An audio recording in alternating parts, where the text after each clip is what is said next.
এরপরে আমরা গেলাম বাইওয়ার্ড মার্কেটে। বাইওয়ার্ড মার্কেট হলো এই অটোয়া ডাউনটাউনের সবচেয়ে ভাইব্রেন্ট একটা জায়গা।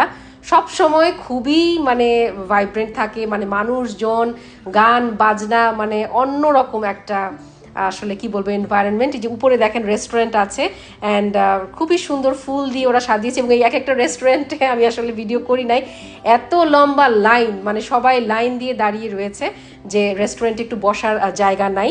তো আমরা একটু এক্সপ্লোর করছিলাম, অ্যাট দ্য সেম টাইম অনেক গরম, আমরা একটু খুঁজতেছিলাম যে কোনো একটু ড্রিঙ্কস মানে স্মুদি বা কোনো সফট টি আমরা পাই কিনা। তো বাইওয়ার্ড ক্যাফেতে আসছি, এটা বাইওয়ার্ড ক্যাফে, সবসময় এই দোকানটা দেখি, আজকে খাওয়া হলো ফাইনালি। ওদের দেখেন অনেক রকম নাস্তা পানি আছে, ঝাল খাবার আছে, আবার অনেক ডেজার্টও আছে, বাট পেটে একদমই জায়গা নাই ওই সিলনটাতে খাওয়ার পর। তো আমরা স্মুদি নিলাম, আমি নিয়েছিলাম একটা mixed smoothie, pineapple, coconut, mango and strawberry, অনেক মজা লেগেছে।